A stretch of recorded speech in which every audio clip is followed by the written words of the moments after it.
Ahí estamos, ya está grabando.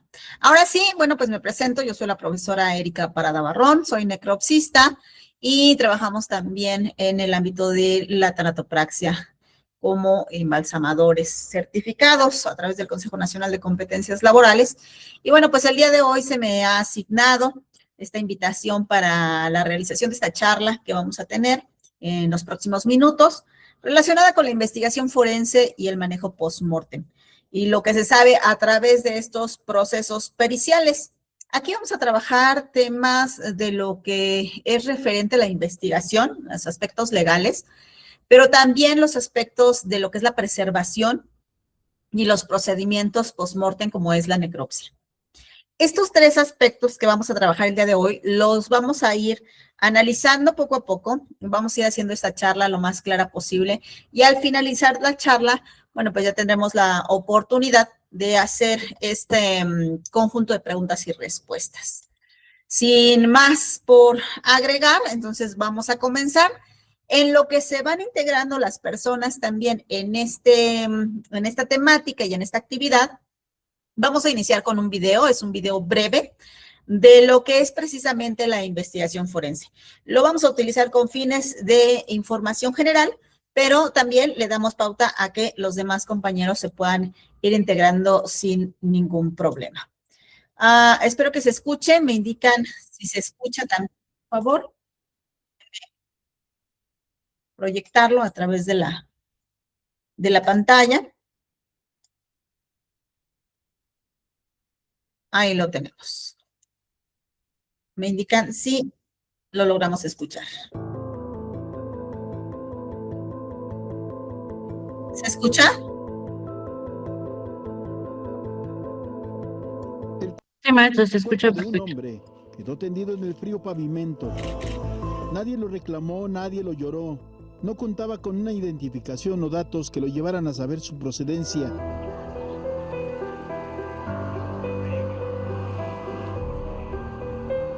Aún así, su cuerpo inerte fue llevado ante el Instituto de Ciencias Forenses de la Ciudad de México, donde se le realizó la autopsia de ley para saber la causa de su muerte.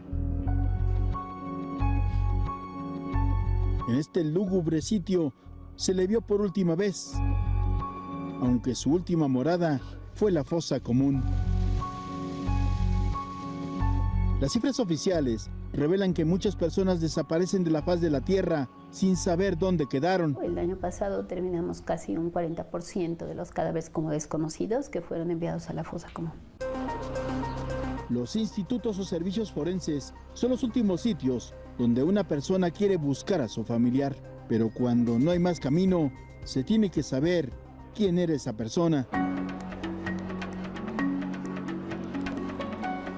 Joyas, metales, ropa, tatuajes, zapatos pueden ser elementos externos, pero que ayudarían para identificar el cuerpo de una persona en difíciles condiciones. Hay dos tipos de eventos en los que los metales, las joyas son muy importantes. Uno son los accidentes aéreos. Realmente los accesorios como son relojes, pulseras, anillos, etcétera, han sido muy útiles en este tipo de identificaciones. También es importante conservar la escena del crimen, como pasa en muchos casos de homicidios. En este caso, el Ministerio Público realiza la recolección de los restos de una persona que aparentemente murió y que cayó de un puente. No se sabe exactamente cuál fue las causas de este deceso. Sin embargo, están recopilando para que se pueda tener una identificación perfecta del cuerpo. Los cuerpos de las mexicanas Daniela Ayón Razo y Dora Isela Salas Vázquez, que murieron en un accidente de avión en los Alpes franceses hace unas semanas, podrían ser identificados por cualquier detalle. Lo primero que hacemos es la fijación in situ de cada uno de los elementos anatómicos que se encuentran, porque se fragmentan los cuerpos. Hay que recogerlos primero de cómo se hace el levantamiento en el lugar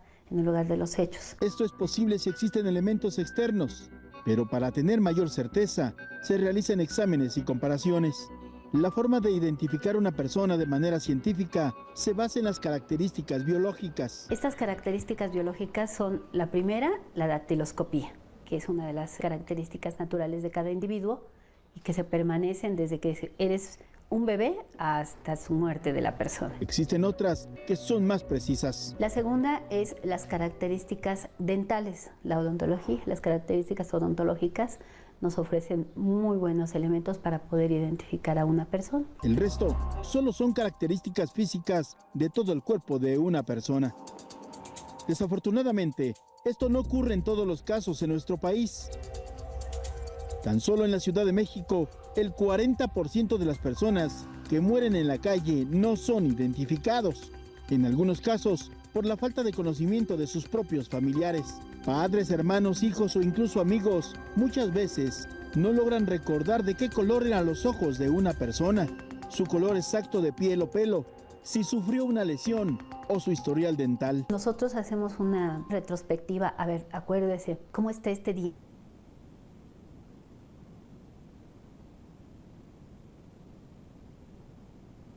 Quedan irreconocibles. Por ello, se realizan técnicas especiales. Se puede obtener DNA a partir de cabello, de tejido blando, huesos, dientes. En casos en donde la descomposición es demasiado elevada, a veces solamente se trabajarán restos óseos, pero en todos los casos hay una oportunidad de poder obtener un perfil genético para después confrontarlo con los familiares que se encuentran buscando a un ser querido en calidad de desaparecido. Posteriormente, se llevan todas las partes encontradas a los laboratorios forenses, donde se les hace la recopilación de información de cada uno de los fragmentos para poderlos unir. Los elementos en conjunto sirven para identificar a una persona y tratar de evitar errores, como la entrega de cuerpos equivocadamente. Cuando no existe identificación de un cadáver, la ley marca 72 horas para inhumarlo en la fosa común, pero hay ocasiones en las que se utiliza la conciencia para dar más tiempo. El instituto tiene una capacidad de conservación de los cuerpos muy amplia, afortunadamente. Entonces tenemos la disposición de tenerlos más tiempo en conservación y refrigeración para esperar a que algún familiar asista al instituto para que podamos nosotros identificarlo. Esta capacidad ya nos permite tenerlos durante 3 semanas. Antes de llevarlos a la tumba, se realizan todos los análisis de antropología física y fotográfica para identificarlos. En la actualidad, las técnicas de identificación de cuerpos de manera directa ha desaparecido. Hoy, primero se hace por medio de una pantalla y, si el familiar lo solicita, a través de un cristal. De esta manera, es como una gran cantidad de personas pueden permanecer como desaparecidas o perdidas, pero en realidad pueden estar en fosas comunes. Carlos Torres, Azteca Noticias. Bien, es un reportaje muy completo, sin embargo, de manera general, lo que nos habla sobre esta investigación forense. Hablar de investigación forense es un poquito complicado y sobre todo en nuestro país, porque tiene ciertas lagunas y dificultades para su investigación. ¿Qué es la investigación forense? Nos dice que la investigación forense pues, es el conjunto de todos estos procedimientos científicos, técnicas que se aplican pues, para esclarecer todos los hechos que hayan sido relacionados con un delito o con la muerte de una persona y que tiene un valor legal ante las autoridades. Les comentaba hace un momento, toda esta investigación forense en nuestro país es un tanto compleja, a diferencia de otros países, Francia, Estados Unidos incluso, Canadá, son países que tienen bastantes herramientas para el estudio y la tecnología, la inteligencia artificial, todo lo que nos ha dado ahora las aportaciones tecnológicas ha sido un avance enorme también en la investigación. México todavía se encuentra en pañales en algunos de estos aspectos, lo cual nos ha dejado algunas lagunas a lo largo de este nuevo sistema de justicia. Hace muchos años, cuando todavía no ingresaba el nuevo sistema de justicia, todos estos procesos de investigación eran aún más tardados, aún más complejos, porque estaban prácticamente trabajando a papel y lápiz y a conciencia, pues, de los expertos, ¿no? Sin embargo, en teoría, con el nuevo sistema de justicia, permitió a toda esta investigación criminal, a toda la investigación forense, a toda la parte médica, a tener herramientas de estas áreas multidisciplinarias, de la medicina, de la criminalística, de la dactiloscopía, de la antropología, para podernos aportar mucho mayor información a la investigación. Sin embargo, tenemos hoy en día, les decía, algunas lagunas, algunas situaciones que aún ha dejado en riesgo la investigación y ha provocado el riesgo en la investigación. ¿A qué me refiero?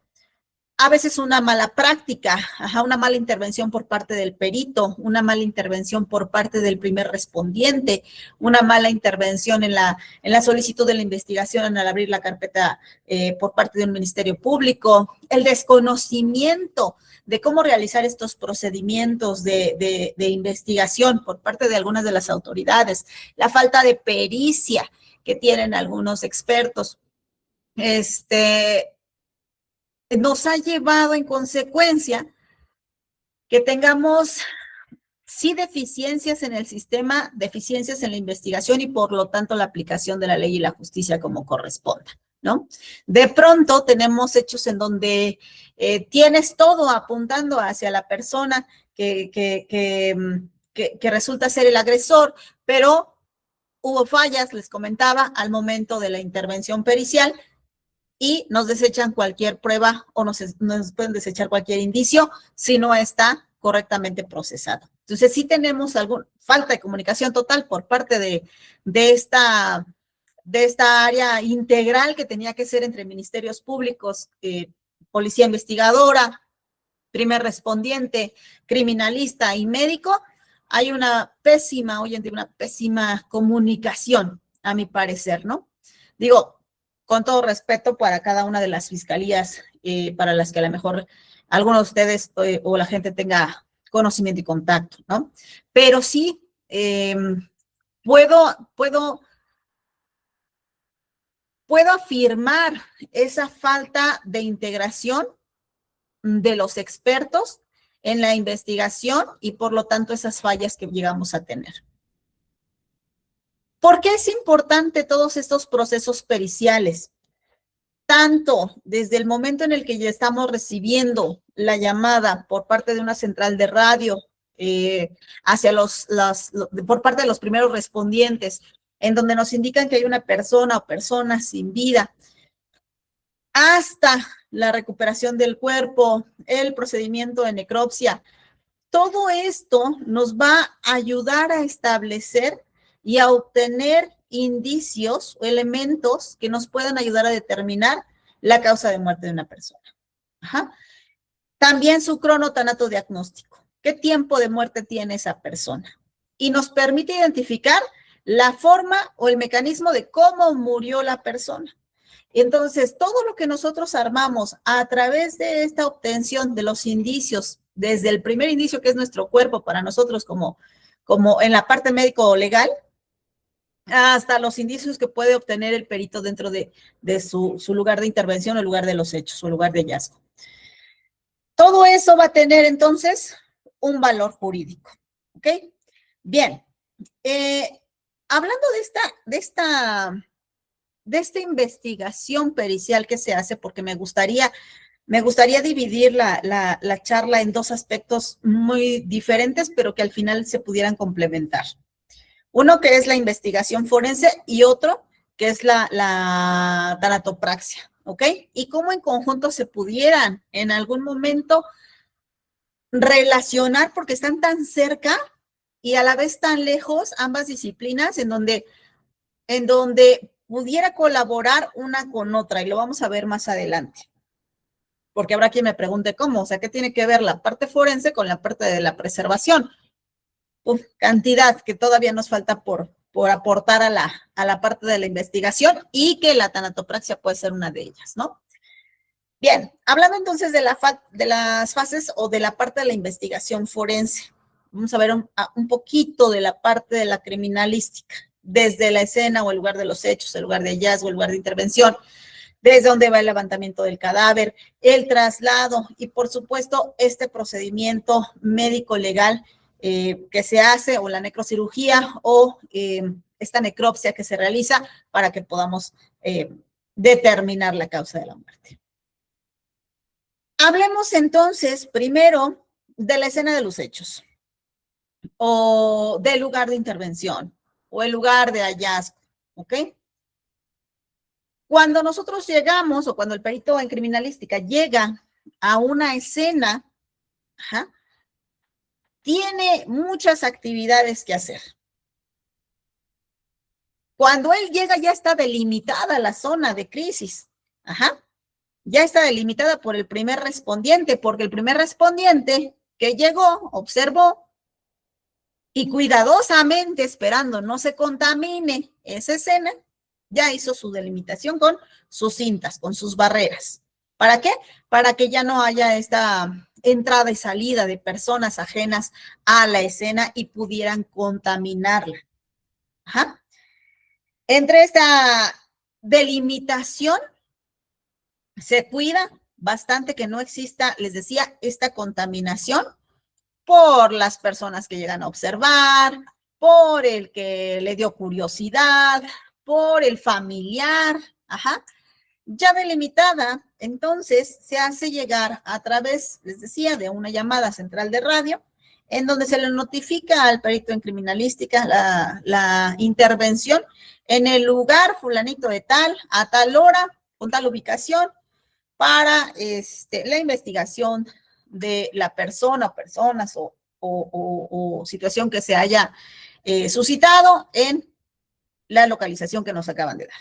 Llega el perito, ya tiene esta delimitación para que él pueda trabajar a través de la realización de sus observaciones, de su enumeración, de su levantamiento de indicios y sobre todo la obtención de la cadena de custodia. ¿Qué es la cadena de custodia? Estos documentos que son la garantía legal del indicio que estamos obteniendo desde el momento que estoy interviniendo. Es decir, con esta cadena de custodia garantizo que el indicio que yo estoy obteniendo no va a ser vulnerado o no va a ser violado dentro de la investigación. Yo obtengo a través de el lugar o de la escena una pistola, un arma o un cuchillo, un arma blanca también, y voy a asegurar que esa arma, que ese fragmento metálico, que ese cuchillo, que ese desarmador, que esa soga, ajá, no sea vulnerada. ¿Cómo? Vamos a hacer el proceso de embalaje. Hacemos el proceso de embalaje de la muestra que estoy, de la muestra que estoy obteniendo, del indicio que estoy obteniendo, y entonces voy a amparar ese indicio con ese documento oficial que se llama cadena de custodia, y que lo primero que me va a dar el primer respondiente a través de lo que tiene ahí en escena, pues es el cadáver, ¿verdad? Ya el perito en criminalística, recibiendo la escena, recibiendo el cuerpo, ya puede proceder a realizar su análisis y su estudio para obtener esos indicios y obtener el resto de las cadenas que van a ir a dar a manos de la policía investigadora o bien del perito médico. Aquí la situación es la complicación que en algunos casos se tiene para la realización del trabajo del perito en criminalística. Repito, la familia ya está dentro, movieron el vehículo, manipularon el cuerpo, sobre todo cuando son situaciones de suicidio, ¿no? Y que la persona estaba colgando, lo primero que hacen la familia es llegar y cortar la soga, el cuerpo, lo bajan, lo abrazan, lo besan y le llaman después a la policía, ¿no? Ya llega la policía, pues ya está todo manipulado, pues imagínate cuando llega el perito criminalística. En el anterior sistema de justicia, al lugar de los hechos o al lugar de intervención, llegaba no solamente el perito en criminalística, llegaba también el Ministerio Público, llegaba lo que eran los ministeriales, llegaba el perito en criminalística, llegaba el perito médico, ajá. Estaban todos juntos en la escena. Entonces, en mi opinión, ¿no? Muy respetable cualquier opinión que me pudieran dar al respecto, pero en mi opinión y en mi experiencia en aquel entonces, cuando llegaban todos, era un intercambio de toda la escena que habíamos visto en ese momento, ¿sí? Llegaba el médico y decía, no, mira, tiene medicamentos, estos medicamentos se utilizan para la gripe, ¿no? O para enfermedades renales. Llegaba el perito en criminalística y decía, no hay señas de violencia, no hay indicios de violencia, no hay forcejeo en puertas. Llegaba el ministerio, bueno, estaba el Ministerio Público, veía el intercambio que había y se daban cuenta que no había sido una muerte violenta, sino que a lo mejor había sido una muerte por la misma patología que tuviera la persona, ¿no? Y entonces había como mayor información entre todos. Eso lo he compartido con algunos alumnos, ¿no? De esa experiencia. Hoy en día no.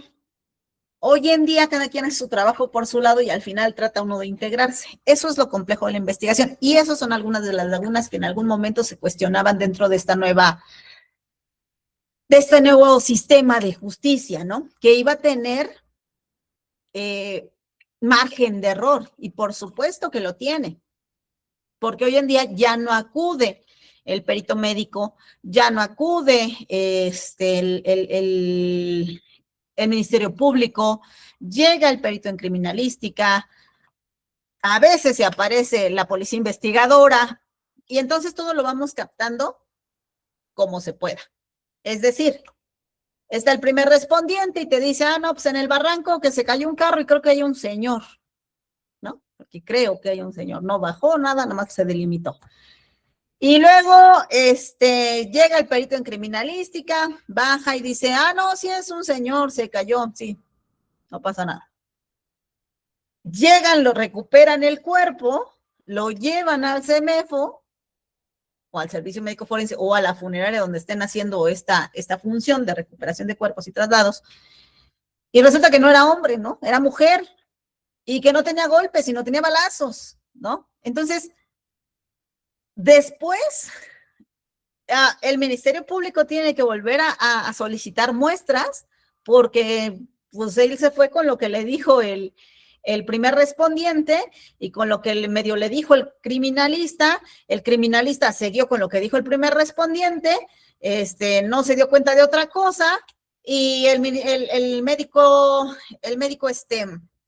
legista se da cuenta de otros aspectos y entonces después se integra, pero ya no al momento, sino ya después, cuando estamos corriendo la investigación. Entonces ya vas a recuperar indicios porque ya viste que estaba baleado, que no era un accidente, y entonces ahí ves regresando a los peritos criminalistas, en criminalística, al lugar de hallazgo, al lugar de los hechos, buscando indicios que quizás ya fueron contaminados porque ya levantaron, porque no se quedó acordonado. Entonces, sí son fallas que sí o sí se tienen en el sistema y que se veían venir desde hace muchos años cuando esto iba a empezar. Ajá. Sí hay mayores herramientas de estudio, sí las hay, pero no sé que también las estamos utilizando o aplicando correctamente. Bien, entonces te decía, llega el perito, ya delimitó la zona, restringió el acceso solamente para personas que estén autorizadas, ya no hay contaminación, en teoría, de todo lo que pudiera afectar la escena. Se hace esta cadena de custodia que nos ayuda como registro de todos los indicios que ya hemos encontrado. Se identifica cada uno de estos indicios por parte del perito en criminalística. Estoy hablando de la parte del campo, de la criminalística de campo, de afuera, del lugar, ¿sale? No estoy hablando de la parte de la medicina, sino de los indicios que pueden dejar un vaso, una botella, un reloj, un anillo, un cinturón, etcétera, etcétera, etcétera, ¿sí? Y toda esta cadena de custodia, con todos estos indicios, nos van a garantizar nuestra parte legal, nuestra validez legal que podamos aportar en cuanto a información ante el juez, ¿ok? Bien, entonces, ya hace una observación el criminalista, sin alterar nada de la escena, obviamente, identifica estos indicios que podamos tener visibles y nos vamos a ayudar de una herramienta como es la fotografía. Ajá. Y obviamente la planimetría y toda la parte de la documentación escrita, dictámenes, etcétera, etcétera, localización, todo, ¿sale? Aparte de dando este sustento o dando esta garantía de lo que estoy escribiendo con lo que estoy viendo, ajá, con la fotografía y la documentación escrita. Esto únicamente en cuanto a la parte del perito en criminalística en el lugar, ¿sale? Recordemos este principio de Lockhart o el principio de intercambio o el principio de transferencia, que nos habla precisamente de que el agresor siempre va a dejar algo en la escena y se lleva algo. Por eso dicen que no hay crimen perfecto. Siempre que dos objetos entran en contacto, hay intercambio de material. Y eso nos lo dice el principio precisamente de intercambio o de transferencia o de Lockhart. En esta investigación de campo que se hace al momento del hallazgo, se va a encontrar o se va a tratar de buscar esta transferencia que exista del material que pueda dejar el agresor y la víctima en la escena. Y entonces, ya que hizo todo su estudio, ya que hizo todo el manejo del cadáver y de los indicios correctamente, les decía hace un momento, va a garantizar el valor y la validez de estos indicios con su respectiva cadena de custodia. Si no hay una cadena de custodia, yo no puedo garantizar que ese indicio pueda ser el que esté asociado a esa carpeta de investigación. Tú me puedes decir, pues mira, aquí tenemos un celular y estaba ahí en el lugar. Sí, pero resulta que este celular jamás me lo marcaron como un indicio. No viene embalado, no viene con una cadena de custodia, no viene fotografiado que se había encontrado un indicio. Entonces no me puedes llegar a decir a la mitad de la investigación que encontraste también un celular, porque el celular jamás ha sido procesado, ¿sale? Entonces, por eso debe tener una cadena de custodia. ¿Qué errores pudiéramos encontrar dentro de esa cadena de custodia? Híjole, muchos. De pronto llega el perito, ¿no? Y no entrega el indicio, ¿no? Me tocó en algún momento en donde era el arma, el indicio principal, ¿no? El arma con la que se había cometido la lesión. Jamás hubo una cadena de custodia de esa arma, ¿no? Ahí estaba. Nadie la embaló, nada más la dejaron ahí, ¿no? Y un día, acuérdense que los juicios no son tan rápidos, no son tan prontos, ¿no? Hablamos de un caso era del 2017, ya estábamos como por el 22, yo creo, 22, 23, cuando apenas estaba llevando a cabo todas las audiencias, ¿no? Y entonces buscaban la bendita arma. No, es que sí se fotografió el arma en el lugar, ¿no?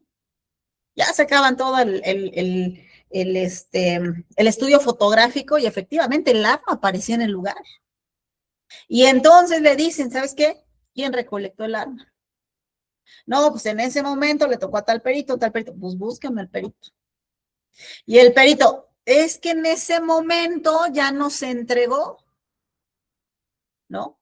Porque primero se fueron con la policía investigadora, ¿no? Bueno, que en ese entonces eran los ministeriales, y le dicen, no, tú lo tienes, y ya, sí, la bolita, ¿no? Al final, dicen, a ver, espérame, el perito debe tener una copia de que recibió esa arma, de que la embaló y de que la entregó. No, pues el perito no la tenía. El cuento largo, el arma jamás se procesó, y entonces no puedes ponerla como un elemento de prueba. La desechan, se acabó. No, es que si es el arma y está contaminada, espérame. Pero si nos ponemos del lado de la defensa, no tengo nada embalado. No existe la cadena de custodia. Por lo tanto, ese indicio no me lo puedes validar 7 años después y tratar de embalarlo. ¿Por qué? Porque pues, no se puso en condiciones correctas, no está protegido en las condiciones adecuadas, no hay una cadena de custodia y por supuesto que se quita no se puede poner como un elemento, ¿no? Les decía hace un momento, ya después de que se viene toda esta delimitación del cadáver, ya tenemos toda la inspección, viene el levantamiento del cadáver. Este procedimiento en el cual se realiza la recuperación del cuerpo, del lugar en donde se haya encontrado. Ya el perito en criminalística decidirá si fue el lugar de hallazgo, si fue el lugar de los hechos, ¿sí? Al final, ahí fue el lugar de intervención. Ahí se intervino, ahí van a obtener y recuperar el cadáver y ese cadáver lo van a trasladar con su respectiva cadena de custodia también al servicio médico forense o en el caso de algunos estados que carecen de servicios médicos forenses, existen ciertos funerarias que fungen como servicios médicos forenses o laboratorios de necropsias, que no son como tal un CEMEFO, pero que tienen el equipo y tienen las instalaciones apropiadas para recuperar los cuerpos y poder realizar los procesos de necropsia ahí. ¿Ok? Estos lugares, bueno, pues obviamente tienen que contar con ciertas características y la autoridad judicial dará fe de estos lugares, o sea, no crean que en cualquier lugar lo levantan y se lo llevan y le pueden hacer la necro. No, aquí es que estén autorizados, obviamente, por la autoridad judicial, que estos lugares son los que han sido señalados para realizar estos procedimientos de necropsia. ¿Ok? Yo les decía aquí poquito lo que hablábamos hace un momento. ¿Quién interviene? El primer respondiente, que es la persona que ha sido solicitada para el lugar a donde se intervino, donde llegó. El Ministerio Público, quien recibe a través de la llamada por central de radio e inicia este proceso de carpeta de investigación y avisa a los expertos para que hagan su intervención oportunamente. Es decir, le va a solicitar al perito en criminalística su intervención en el lugar de los hechos o en el lugar de intervención. Le va a solicitar al perito médico que se dirija al CEMEFO o se dirija a tal laboratorio para que realice su intervención. Le va a decir al perito de hechos de tránsito que acuda a tal lugar. Entonces, el Ministerio Público es quien va a solicitar la intervención de los expertos y que a su vez también el Ministerio Público le va a solicitar a cada uno de estos expertos el material suficiente para recabar la información que él necesita para su investigación e integrarla en su carpeta de investigación. ¿A qué me refiero con esto? En el caso del perito médico, el Ministerio Público es quien le va a solicitar qué muestras o qué indicios biológicos requiere, qué indicios biológicos requiere que el médico obtenga del cadáver para su investigación. Ay, perdón. Esto de acuerdo a la necesidad que se tiene del caso, de la carpeta de investigación. Hablamos que el Ministerio Público va a indicar, por ejemplo, en el caso de un feminicidio, ¿sabes qué? Médico, solicito que al momento de hacer tu intervención, tú me obtengas muestras biológicas, amilasa, semen, estudios ginecológicos, solicito raspados, unguiales, o si es de balística, solicito derivados, solicito rodizonatos. Ministerio Público es quien te va a solicitar lo que tú debes obtener en el caso del perito médico. Ajá.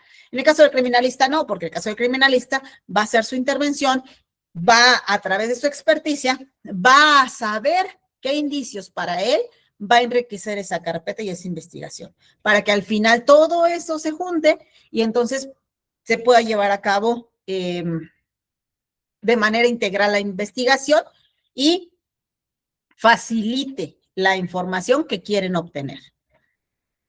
También está la Policía de Investigación, que es quien va a hacer toda esta investigación a través de entrevistas, a través de la información que está teniendo por parte del Ministerio Público, a través de la información que ya recibió por parte del criminalista, a través de la información que ya obtuvo por parte del perito médico. Ajá. Entonces, y el perito médico aquí tiene una función también sumamente importante, porque a diferencia del perito en criminalística, que va a llegar a una escena de crimen, el cuerpo para el perito médico es la escena del crimen. Voy a explicarlo un poquito mejor. Llega el perito en criminalística y puede llegar a una tienda, puede llegar a una carretera, puede llegar a un lote baldío, y eso va a ser su campo de estudio, ¿sí? Todo lo que obtenga de indicios en ese campo de estudio, como puede ser una piedra, un machete, una navaja, como puede ser un auto, etcétera, etcétera, el perito en medicina, su campo de estudio es su cuerpo, ajá, el cadáver. Ahí va a obtener toda la información y todos los indicios que necesita para su investigación. Dice una frase y la tenemos justo ahí. El cadáver habla, pero solo si sabemos escucharlo desde la escena. Y es que el cuerpo efectivamente nos habla, y no porque emita ningún sonido, pero el cuerpo, a través de sus características que vamos obteniendo, de sus lesiones, de si tiene hematomas, si tiene equimosis, sus tonalidades, si tiene fragmentos de tierra, fragmentos de vidrio, si hay livideces, si hay quemaduras, toda la información que nos pueda dar el cadáver nos transmite y nos habla y nos dice todo lo que nosotros queremos relacionar y todo lo que queremos saber de él.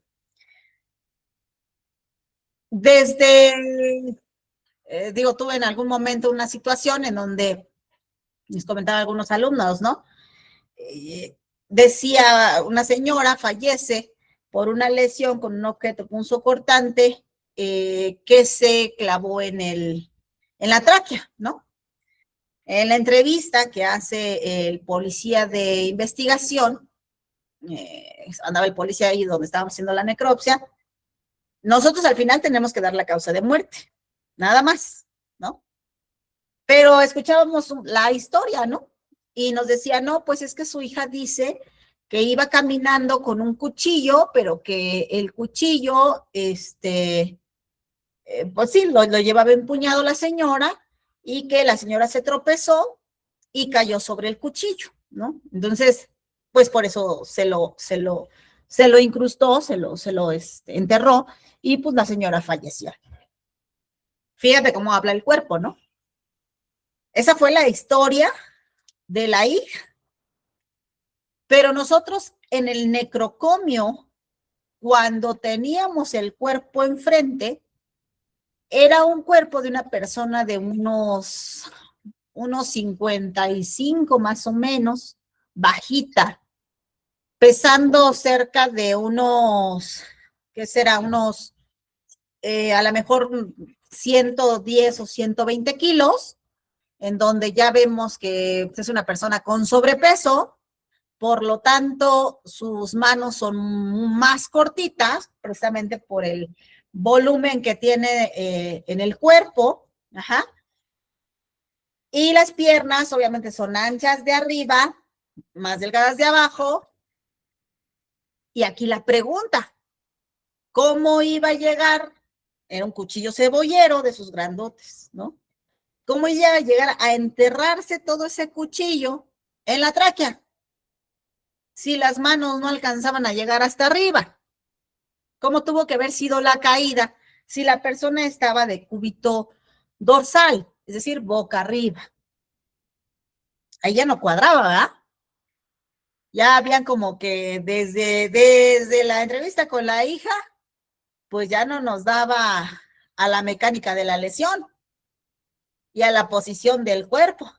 Entonces, sí habla, por supuesto que habla el cuerpo. Hay características que nos hablan de lo que la persona pudo haber pasado, pudo haber sufrido en ese momento, ¿no? Teníamos otro caso de una jovencita que supuestamente se había desvanecido en el baño, ¿no? Llegó la mamá, no, pues es que se desvaneció en el baño, no sabemos qué le pasó y pues nada más se desvaneció. Cuando llega el cuerpo al necrocomio, volvemos a lo mismo. Nosotros nos enteramos, no porque entrevistemos a la mamá ni nada, ¿no? O sea, eso ya es parte de la policía investigadora que hace y el Ministerio Público que toma declaraciones. Pero obviamente nosotros, cuando nos llega el cuerpo, pues te enteras porque te lo lleva los camilleros o te los llevan las personas que hacen el traslado. Entonces nos decía, no, es que dice su mamá que pues, se desvaneció, que iba saliendo del baño, que se desvaneció. Bueno, para no hacer el cuento más largo, estoy revisando a la menor y tiene una lesión que era como una sujeción, ajá, en uno de los pechos, como una especie, a lo que le llaman coloquialmente chupetón, ¿no? Una sugilación que le hacen en el pecho. Y en la otra parte del pecho tiene una especie de marca muy similar a la dental, es decir, abuso sexual. Está relacionado con alguna situación de ámbito sexual. Reviso las uñas de la menor tiene las uñas mordidas, que nos indica que la persona pues, tenía algún tipo de estrés, ¿no? O situación que la llevara a ese tipo de conductas de morder las uñas. Las tenía súper chiquitas, rojas de lo mordida que podían estar las uñas, ¿no? Y obviamente cuando nos llega el análisis ginecológico, cuando hacemos el estudio ginecológico, pues vemos desgarros. Entonces, son características de abuso sexual. Eso nos lleva a que si hubo una muerte repentina, pudo haber sido saliendo del baño, efectivamente, pero quiere decir que la persona tenía algún tipo de sustancia quizás en su cuerpo, que la pudo haber llevado una sobredosis, quizás algún tipo de sustancia que haya sido inyectada porque ella había sufrido abuso sexual. Entonces se hace todo el estudio ginecológico, nosotros determinamos la causa de la muerte, pero hay estudios que a lo mejor nosotros no vamos a tener como tal esa garantía de decir, sí tenía algún residuo de algo tóxico, de alguna sustancia. Se manda a toxicología para que hagan su respectivo estudio y a través de eso nos puedan indicar si la persona había sido intoxicada y hacen toda la investigación y nos puede llegar a dar esta información. Entonces, sí o sí, todos los cuerpos nos transmiten información que a lo mejor no está macroscópicamente visible, pero cuando llevamos ese estudio, sí podemos encontrar características que nos pueden aportar mucha información en la investigación. En cuanto al procedimiento de lo que es la intervención médico-legal, Pues nos habla de este procedimiento científico que es regularizado o es solicitado por parte de una autoridad judicial. ¿Para qué? Para que haga el estudio del cadáver y entonces me determine las circunstancias o las causas de la muerte. ¿Por qué les digo que es un procedimiento que es solicitado por una autoridad judicial? Es decir, no puedo llegar y decir, no, pues yo creo que mi familiar lo envenenaron, no sea malito médico, ¿no le puedo hacer una necropsia? No, si no hay una solicitud por parte de la autoridad judicial. Hace un momento se los dije. ¿Quién me va a solicitar una intervención del perito médico? Ministerio Público. ¿Por qué me lo solicita? Porque hay una carpeta de investigación abierta. Porque es una muerte que no es por causas naturales y que están solicitando se haga la intervención. ¿Sí? Hay que establecer la diferencia entre la muerte por causas naturales y la muerte con una intervención médico-legal. La muerte natural es una muerte que sucede por patologías, deterioro del cuerpo, la edad, ¿sí? Y hablamos de una muerte natural. Hay un historial clínico, pero cuando la muerte no es clara, es decir, no fue ni por enfermedad, no fue por el deterioro del cuerpo, no fue por la edad, y hay cuestionamientos en la causa de la muerte, entonces ya es una muerte médico-legal que requiere una intervención del experto y que la va a solicitar únicamente el Ministerio Público a través de su carpeta de investigación.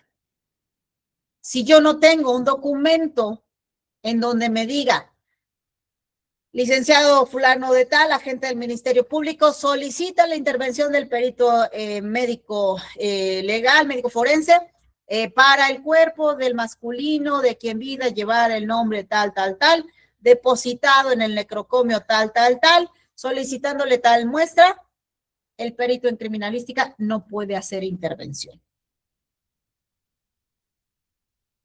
A eso me refiero, ¿no? Que no puedes llegar y decir, no, yo creo que mi familiar, no, fue una muerte, rara, entonces, a ver, voy a ir con el doctor del CIMI y a ver, no sea malito, ábramelo. No, porque entonces estaríamos cometiendo un delito.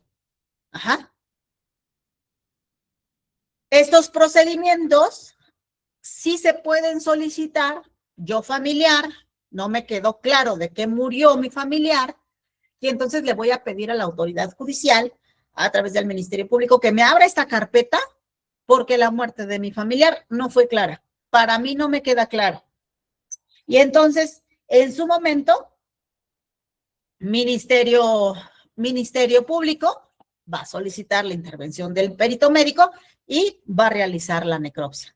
Oye, es que yo no confío en el perito de aquí de la fiscalía, lo compró el del otro, el acusado, yo no confío, tienen palancas. Sí puedo presentar un perito médico, el tercer perito médico,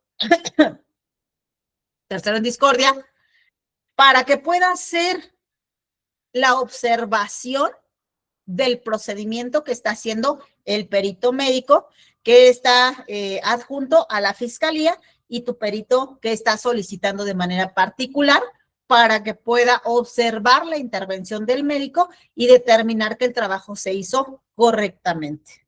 Ajá.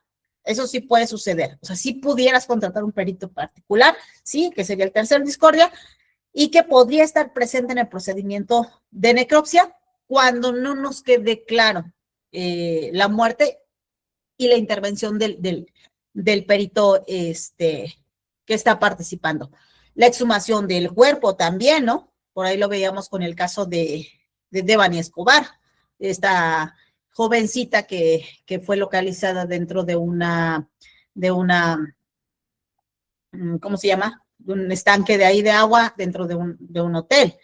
Ella se realizaron 4 procedimientos de necropsia. Se realiza la primera dando cierta información, el padre no está tranquilo, solicita la segunda necropsia, no están tranquilos, solicitan expertos diferentes, hacen una tercera necropsia y bueno, pues al final me parece que la cuarta necropsia hace la misma referencia de la segunda y de la tercera y entonces bueno, pues ya se queda como ahí en la causa de la muerte, ¿no? Entonces, este procedimiento que va a realizar el médico, quedamos, va a realizarse a través de la solicitud del perito médico, del Ministerio Público. Antes de continuar, les comento, estaremos viendo algunas imágenes que son sensibles, por aquellos si tienen algún pequeñín al lado observando la presentación, y bien con fines educativos, es decir, no podemos divulgarlos, no podemos enviarlos, tomarles capturas de pantalla, sobre todo porque en el trabajo que nosotros realizamos tratamos de que sea un trabajo profesional, ¿no? Y está hecho esto con fines educativos para la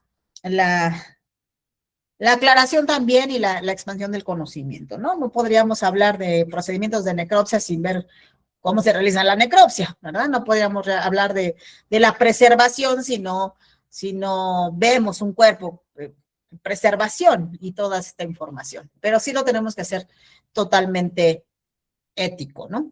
Y profesional. Bien. El cuerpo, cuando nosotros lo recibimos dentro del servicio médico forense o dentro de las instalaciones, los necrocomios que han sido asignados para este tipo de actividades, también cuentan con ciertas características estos espacios, porque son espacios que son creados exclusivamente para esta actividad. Es decir, deben de contar con, a pesar de que aquí vean pues una mesa de concreto con estas características, hoy en día a través de dependencias como es COFEPRIS a nivel nacional, pues nos marca que todo tiene que ser de acero inoxidable. Porque el acero inoxidable no acumula residuos o lo que conocemos como fomites, son fáciles de lavar, de desinfectar, a diferencia de una mesa como la que tienen en pantalla, ¿ok? Hoy en día también, pues, COFEPRIS ha actualizado algunas normativas para todos los CEMEFOS o para todas los necrocomios que se deben de cumplir para que puedan ser autorizados como CEMEFOS o puedan ser autorizados como necrocomios. Honestamente, a nivel nacional también nos falta muchísimo, ¿no? No se cumple con la normativa, manejo de tratado de aguas residuales, les decía, las paredes lavables, tienen que ser, contar con refrigeradores, porque hay cuerpos que en su momento no pueden ser estudiados, ya lo veían también en el video, y pueden pasar semanas ahí, incluso años, ¿no? Tienen cuerpos que a lo mejor pueden pasar hasta 10 años y siguen refrigerados, hasta que no sean, ya sea preservados o reclamados o se vayan a la fosa común.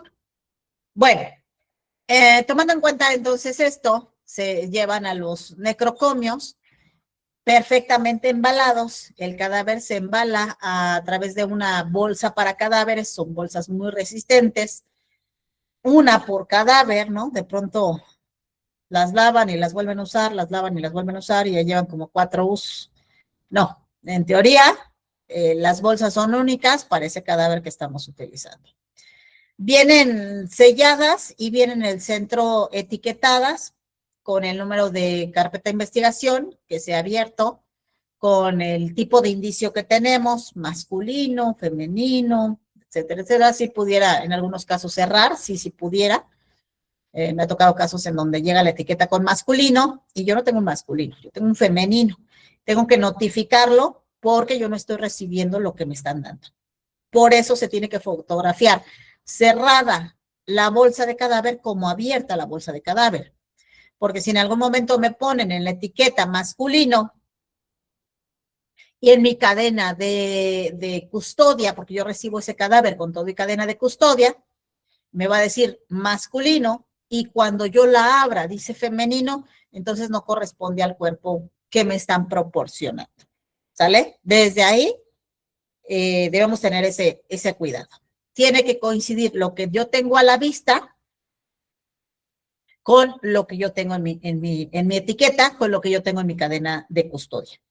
En algunos casos, cuando están en estado de descomposición o desgarrados, o que solamente hay algún torso o extremidades inferiores, o sea que no está completo, no tenemos cabeza, o no tenemos tórax, por ejemplo, a lo mejor que sea difícil de definir, porque a lo mejor tenemos osamento y parte de extremidades inferiores, pues sí le ponen indefinido, ¿no? Entonces, sí, nosotros tenemos que abrir y determinar a través de los estudios que se vayan a hacer. Pero bueno, en general se nos presenta como lo tienen en pantalla, totalmente embalado, etiquetado con su respectiva cadena de custodia. Hacemos una fijación fotográfica de lo que yo estoy viendo. Se dan cuenta, en la segunda foto ya está abierta la misma bolsa, ajá, y puedo observar lo que yo tengo dentro de ella, ¿sale? Puede venir vestido, puede venir no vestido, puede venir de hospital, como ahorita lo pueden ver ahí. ¿Cómo sabemos que viene de hospital? Bueno, pues tiene ciertas características de estas primeras acciones que hacen para salvar la vida, ¿no? Intubaciones, vendajes, alguna intervención que se pudo haber hecho previa al fallecimiento de la persona, ¿ok? Y entonces, les decía hace un momento, la persona puede venir vestida o no vestida.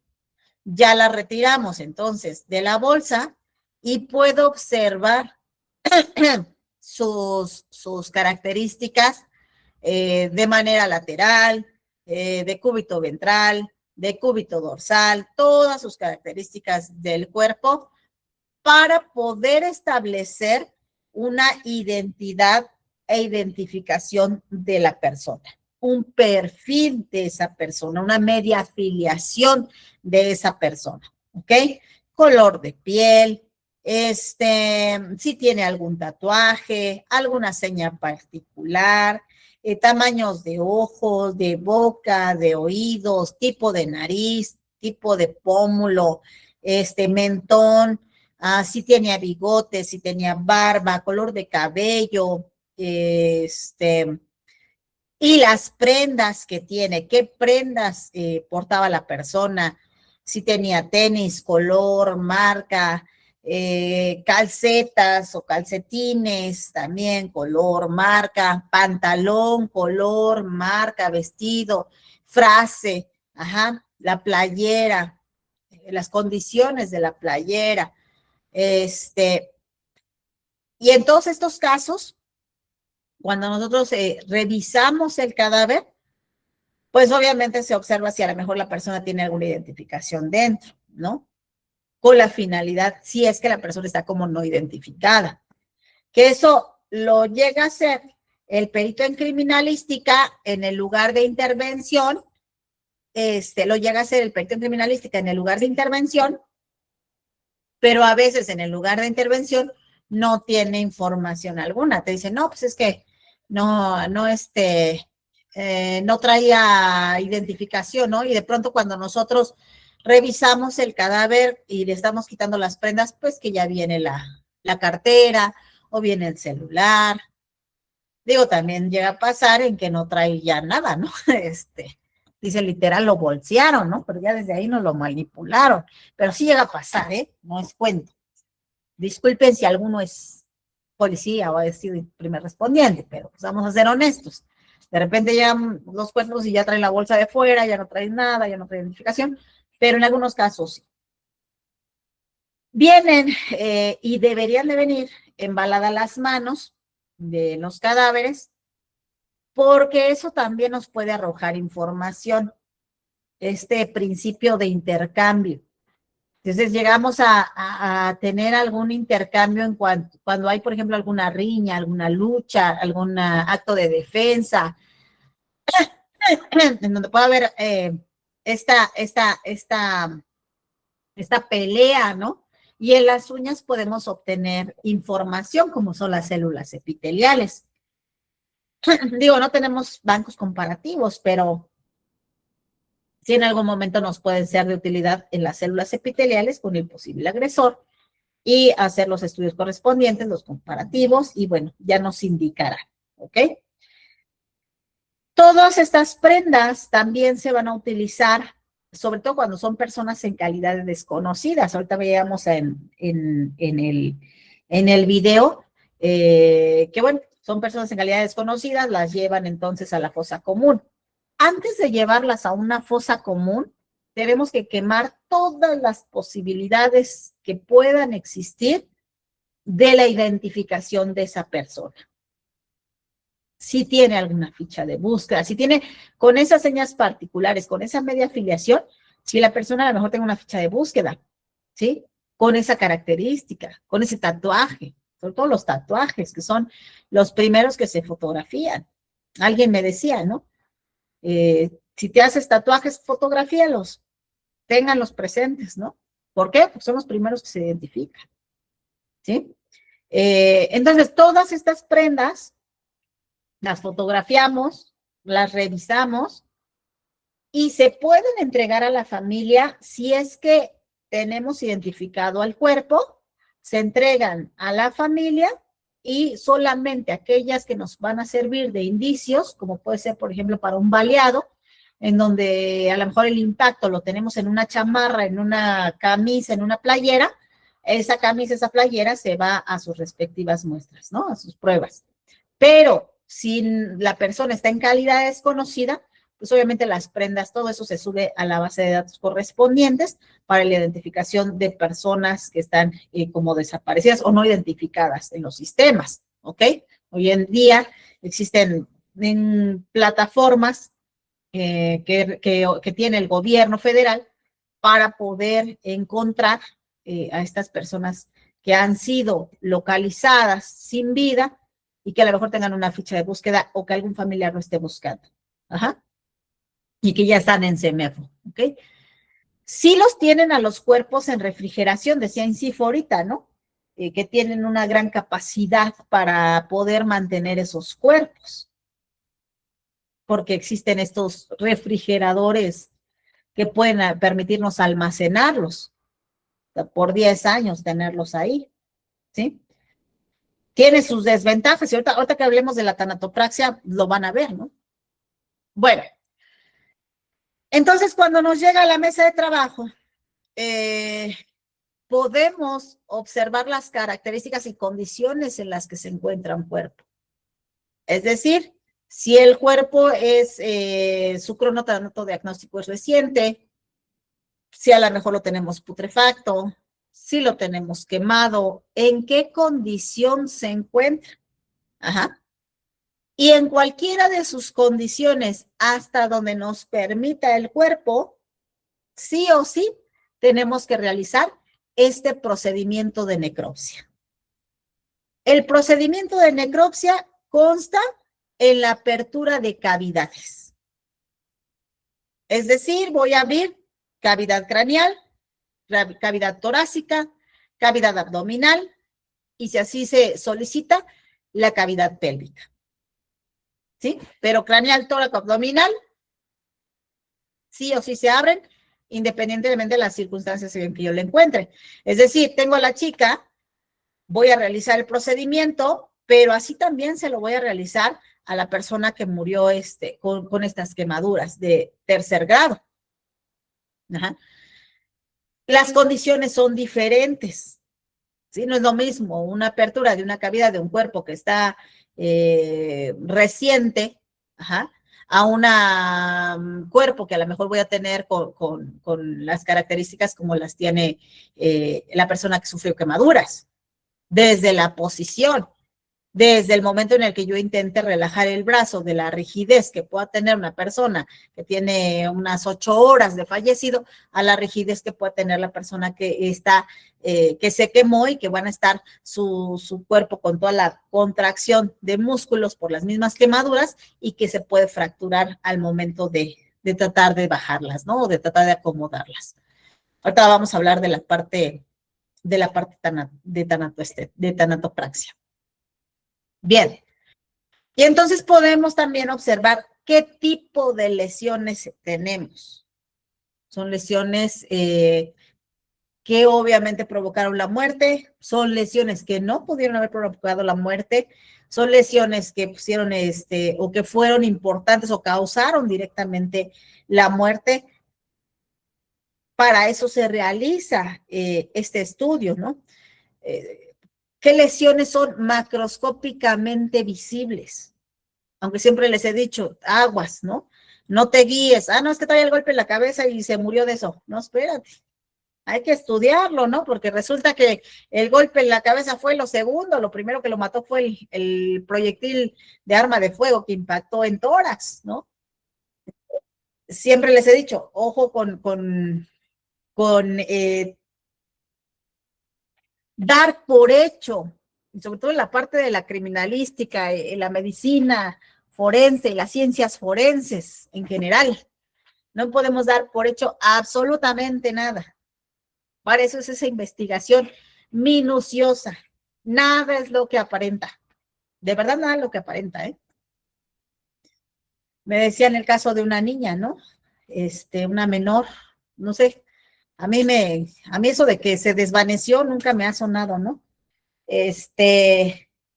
Llegaban los papás, porque yo recibía el cuerpo en el necrocomio, cuando le quito la ropa a la menor, veo quemaduras de 2º grado en las extremidades inferiores del cuerpo. Y dije, caray, bueno, desde genitales hasta todas las extremidades inferiores las tenía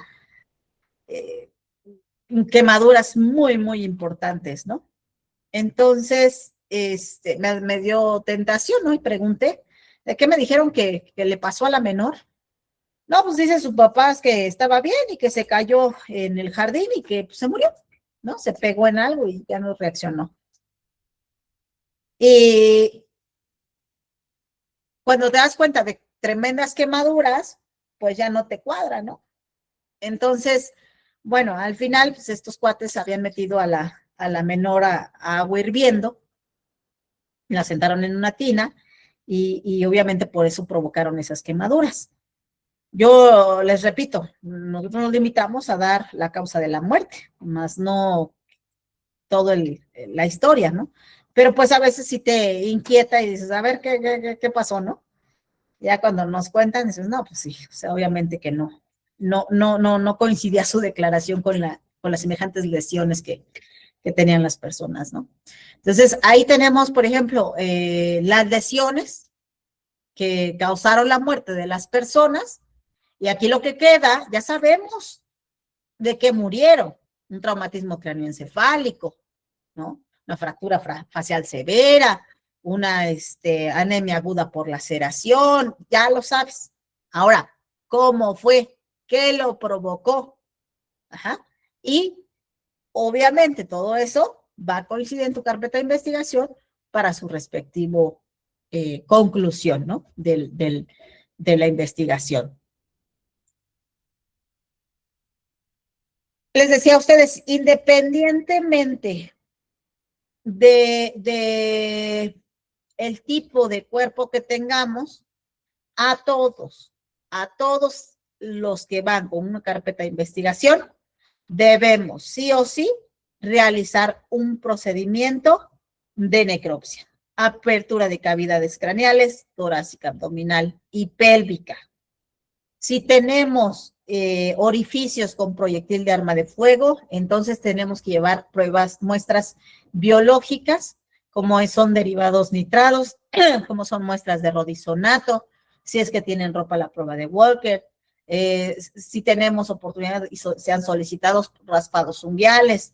Si es un feminicidio, pues entonces tenemos que tomar muestras de exudados de cavidades orales, vaginales, peinados púbicos, anales, amilasas de muestras mamarias, en cuellos, exudados en cavidades, les decía, orales, raspados unguiales, si tenemos prendas íntimas, para toxicológicos las muestras de orina, la muestra de sangre, todo este tipo de pruebas que nos pueden solicitar, incluso histopatológicos. Podemos solicitar muestras condrocostales, de contenido gástrico, hepáticas, etcétera, ¿no? De todo lo que nos pueda solicitar el Ministerio Público. Aquí el problema está en que a veces el Ministerio Público pues no sabe qué pedirte. Literal.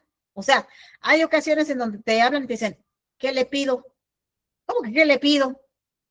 O sea, ¿hasta dónde sabes? No, pues yo le voy a pedir pues nada más el toxicológico. Oye, pero trae 3 disparos y es mujer.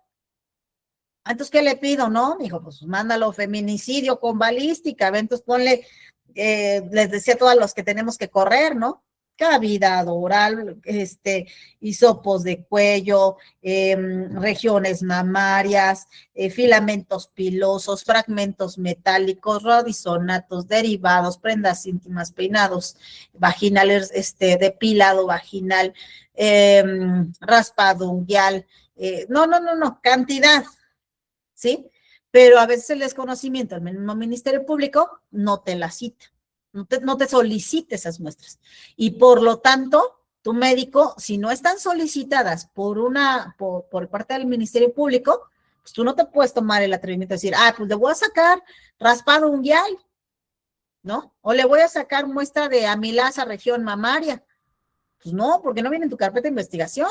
Incluso, imagínate que llegas a tu audiencia y te cuestionan.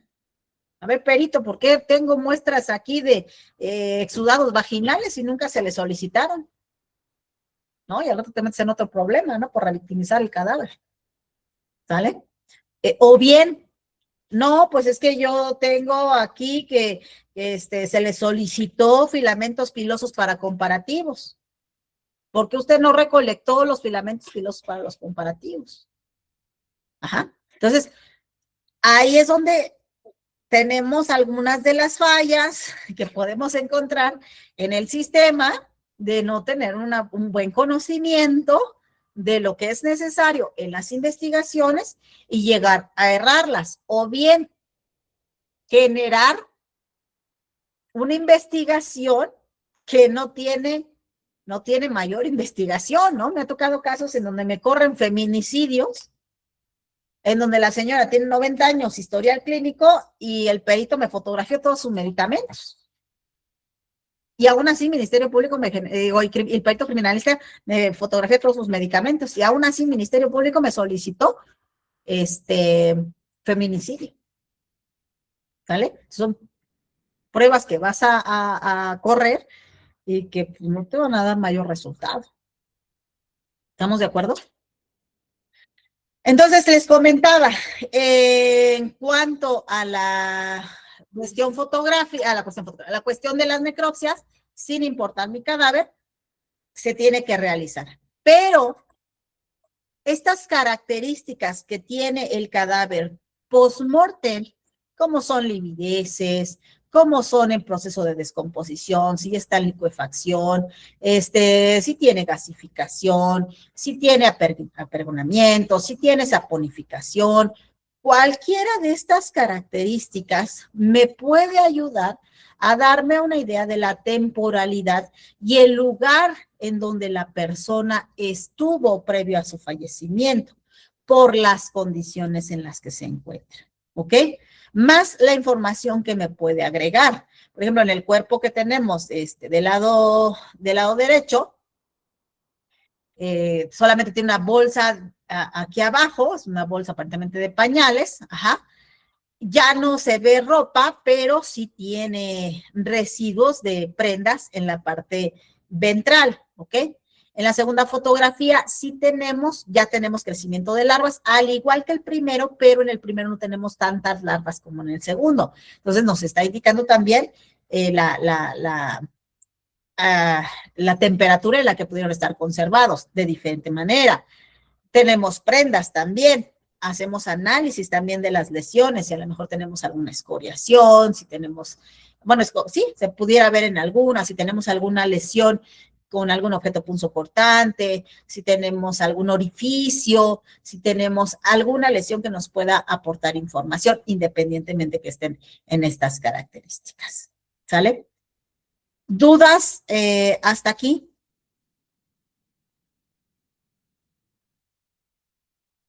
Bien, ahorita vamos a hacer un conjunto de preguntas y respuestas. Los que no, me la pueden dejar aquí en el chat de esta presentación y con gusto aportamos esta información.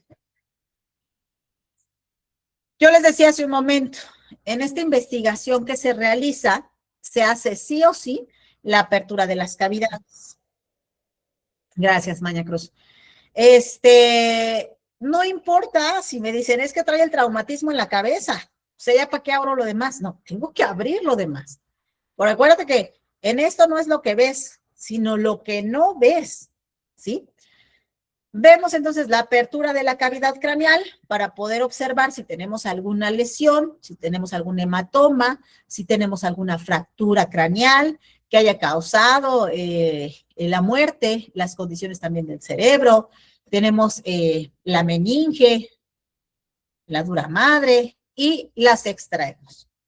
Tenemos varias técnicas de análisis de estos tejidos, como lo pueden ser hacerlo o realizarlo in situ, es decir, en el lugar, sin extraerlo, sin hacer una evisceración, o bien podemos hacer evisceraciones órgano por órgano, o podemos hacer la evisceración por bloques, por bloque completo o medio bloque, de acuerdo a lo que se nos solicite o de acuerdo a la necesidad que tenga el perito médico, ¿sí? En algunos casos, como son las personas que han sufrido algún impacto con proyectil de arma de fuego, yo les decía en algún momento en clase, para nosotros conseguir un proyectil en el cuerpo, pues es como ganarnos, no sé, la lotería, porque es así como, hey, bingo, ¿no? Aquí lo tengo. O sea, es obtener la muestra que nosotros queremos, que son los fragmentos metálicos. Ajá, a veces vienen completos, a veces solamente vienen fragmentos. Ajá. Entonces, en ocasiones, el eviscerar, sobre todo cuando son muertes por proyectil de arma de fuego, nos facilita ver la trayectoria de esa lesión en el tejido. Cuando son más de una lesión por proyectil de arma de fuego, sacarlos en bloque nos permite también analizar esas trayectorias y ver los órganos que han sido dañados y que pudieron haber provocado la muerte de la persona, ¿ok? Entonces sacamos, en este caso como evisceración, sacamos cerebro, sacamos cerebelo y cortamos con la finalidad de observar las características que puedan tener estos órganos y que nos puedan indicar el daño que pudo haber tenido. En caso contrario, que tengan una coloración normal, que tengan un tamaño normal, que tengan un peso normal y características normales para descartar que cualquier daño hubiera sufrido en este órgano y que provocara la muerte de la persona. Y les decía hace un momento, se hacen estos cortes también en la cavidad tóraco-abdominal. Puede ser que se haga una incisión, porque hay diferentes técnicas de incisiones, también dependiendo la necesidad que se tenga, de acuerdo al especialista. Se pueden hacer incisiones que están en forma de T, en forma de I, en forma de Y, en forma de U, que le permita tener o poder visualizar los órganos en ciertas áreas que son importantes, ¿ok? Por ejemplo, si yo tengo una persona que se ahorcó y que tiene la lesión justo en la tráquea o daño tráquea, parte del cuello, pues yo no voy a hacer una incisión en mí porque voy a dañar precisamente la lesión que estoy estudiando. Ajá. Si tenemos, por ejemplo, una persona que yo quiero observar mucho mejor cada uno de los órganos, bueno, pues puedo hacer una incisión en T o en U y perfectamente me va a dar los órganos, para poderlos observar. Se va a quitar la parrilla torácica, se quita y podemos mostrar los órganos internos. Corazón, hígado, riñón, intestino grueso, intestino delgado, vaso, si es necesario y nos lo solicitan, pues útero para observar si la persona estaba o no embarazada, en el caso de las mujeres, si tenía algún producto, o se estaba desarrollando algún producto en el caso de las mujeres. Entonces, todo esto nos sirve incluso para observar, por ejemplo, en el caso de los envenenamientos, la coloración de los intestinos. En el caso de algunas tumoraciones, sí podemos observar las muertes súbitas. Ya cuando vemos, pues tenemos un tumor bastante considerable en alguna zona que provocó la muerte de la persona. Si tenemos algún infarto también, en el caso de las muertes súbitas, también se pudieran observar. ¿Ok? Tenemos una preguntita. También el órgano en estado de inflamación indica el nivel de daño que sufrió y otras señales, otra señal de su deceso, ¿no es así? Así es, tenemos incluso algunas inflamaciones, tenemos algunas coloraciones, ¿no? Por ejemplo, en el caso de envenenamiento, intoxicación como nóxido, tenemos petequias en la tráquea, cuando son infartos también, nuestro corazón tiene algunas manchas blanquizcas que se van haciendo. Sí, hay características. Sin embargo, este órgano en estado de inflamación que pudiéramos encontrar, o estas petequias o estas características, a veces no nos confirman la causa de la muerte. Es decir, te lo voy a poner en ejemplo en casos, ¿vale? Teníamos un caso, no sé si en algún momento lo platiqué, con un niño con síndrome de Down. Teníamos un caso del niño con síndrome de Down y cuando nos avisa el servicio médico, tenemos al niño en la plancha y no tenía lesiones macroscópicamente visibles. No había lesiones de supresión, no había lesiones de ningún tipo de daño, ni siquiera golpe en la cabeza, nada. Hacemos la apertura de las cavidades, analizamos órgano por órgano, nada. Todos los órganos tenían su tonalidad, su peso, bien. O sea, todo estaba, no veíamos tampoco lesiones en alguno de los tejidos. Entonces, se hace un estudio histopatológico, se manda a cerebro, se manda a hígado, se manda a corazón, unos centímetros nada más de estos, de contenido gástrico, de todo lo que podemos mandar en cuanto a histopatológico para determinar cuál fue el órgano que había fallado y que en apariencia estaba en condiciones normales y que a lo mejor no fuera visiblemente afectado. Entonces se mandan por eso esos estudios complementarios. No podemos cerrar, no pueden decir, no, como que sí, como que tiene otro color, no, como que sí lo veo medio diferente. No, hay que estar seguros y por lo tanto tenemos que aclarar cualquier duda que se pudiera tener al respecto, sobre todo que era un menor que había fallecido en un colegio. Entonces, imagínate, ¿no? El escándalo era brutal, pero no había muestras de nada que pudiera afectar por algún tercero al menor. Sin embargo, por su condición patológica también, pudo haber tenido una falla orgánica ¿Cuál? Pues es la que tienes que esclarecer. ¿A través de qué? Pues a través del resto de los especialistas, ¿no? Como es la parte del área de patología, ¿no? Dice el caso de envenenamiento, la primera señal antes de poder abrir el cuerpo sería el color de la lengua, así es, el color de la lengua, el color de la piel, el color de las uñas, nos puede dar alguna característica dependiendo el tipo de veneno que pudieran tener. Sí, efectivamente, el color de la piel. Muy bien. Me gustaría que a través del chat, si tienen alguna pregunta, me lo hagan saber, porque aquí estamos trabajando sobre la parte forense, sobre la parte de la investigación, sobre estos procedimientos legales importantes y que no podemos cerrar. La mayoría se equivoca en el aspecto de no fijar fotografía, de no tener una cadena de custodia, de no tener correcto un embalaje, de no recibir el cuerpo con una cadena de custodia, de no recibir el cuerpo con una autorización de la autoridad judicial. Es decir, pues lo voy a empezar a hacer porque como ya va a acabar mi turno, pues voy a avanzarle, ¿no? Y le empiezan a avanzar y no tienen todavía hoja de intervención. Entonces, esos son errores que comúnmente se cometen, pueden afectar obviamente el procedimiento de investigación. Si hay dudas o comentarios, me los hacen en el chat y los vamos dándole lectura. Si no hay dudas, ahora vámonos con la otra parte.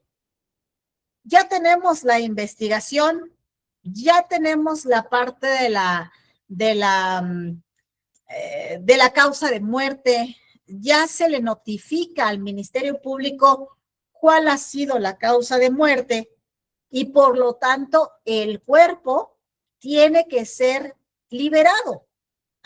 O así lo conocemos coloquialmente. ¿A qué nos referimos que el cuerpo es liberado? Que el cuerpo ya puede seguir un procedimiento para su inhumación. ¿Ok? Ojo, si nosotros tenemos un cuerpo en investigación, se los reitero 1 y 1000 veces, no podrá ser cremado por ninguna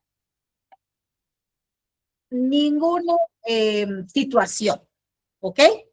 Tiene que ser absolutamente inhumado.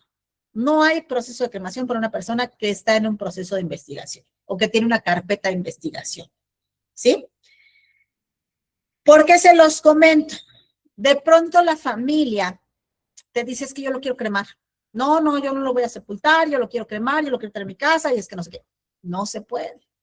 Oiga, pero le doy una lana y me lo puede cremar y ya no se puede, ¿sí? Porque entonces nosotros estaríamos incurriendo en un delito. Y en un delito grave, porque si en algún momento se solicita la exhumación del cuerpo para continuar con una investigación, nosotros estamos entorpeciendo esta investigación. Y entonces podríamos ser sujetos de investigación nosotros, ¿sale?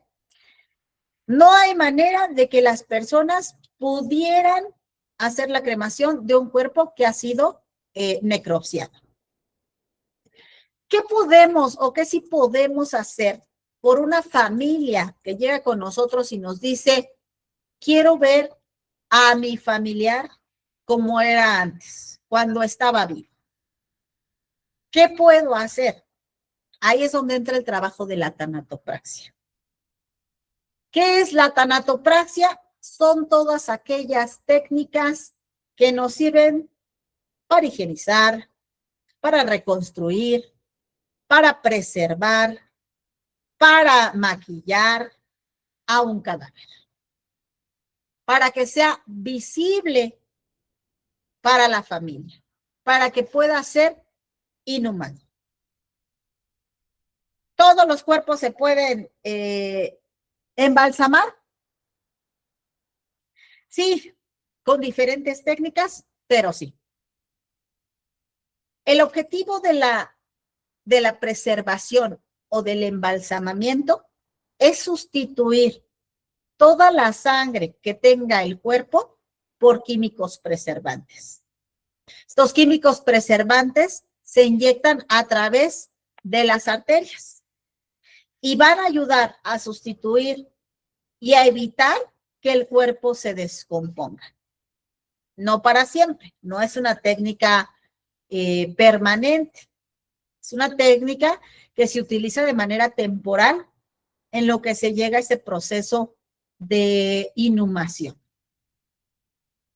Dependiendo las condiciones en las que nosotros encontremos al cuerpo, es la técnica que nosotros podemos utilizar para preservar un cadáver.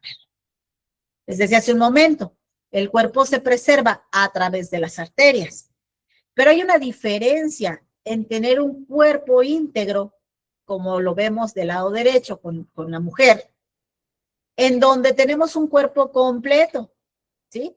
Normalmente el cuerpo íntegro lo vamos a encontrar con aquellas muertes naturales, muertes que no han sido violentas, muertes que son cuerpos por alguna patología y que lo permita la patología, o una muerte que haya sido por desgaste o deterioro del cuerpo, una muerte natural. Ajá. Tenemos un cuerpo completo. Pero tenemos también aquellos cuerpos que ya fueron necropsiados, que ya pasaron por el proceso que les enseñé, en donde ya hubo una ruptura del circuito vascular, en donde ya no tengo un cuerpo íntegro en donde corra todo el circuito vascular, en donde, como las mangueritas, ¿no? Entre por un lado, corra por todo el torrente sanguíneo y salga. Ya no va a haber, porque ya hicimos un procedimiento de necropsia. O bien, por el mismo tipo de muerte, ya no se nos permita hacer una inyección únicamente para que corra por todo el torrente sanguíneo. Entonces, tenemos dos tipos de preservación. Los cuerpos íntegros normalmente los inyectamos a punto único, conocemos a un solo punto. Buscamos una arteria grande, que puede ser la carótida, que puede ser la axilar, la femoral, ajá, y hacemos una inyección completa porque sabemos que va a llegar así, a regar por todos lados, a través de una ayuda como lo es el masaje, la presión, el fluido del químico, ajá. Sin embargo, tenemos cuerpos como el que vemos del lado izquierdo, en donde tiene un estado de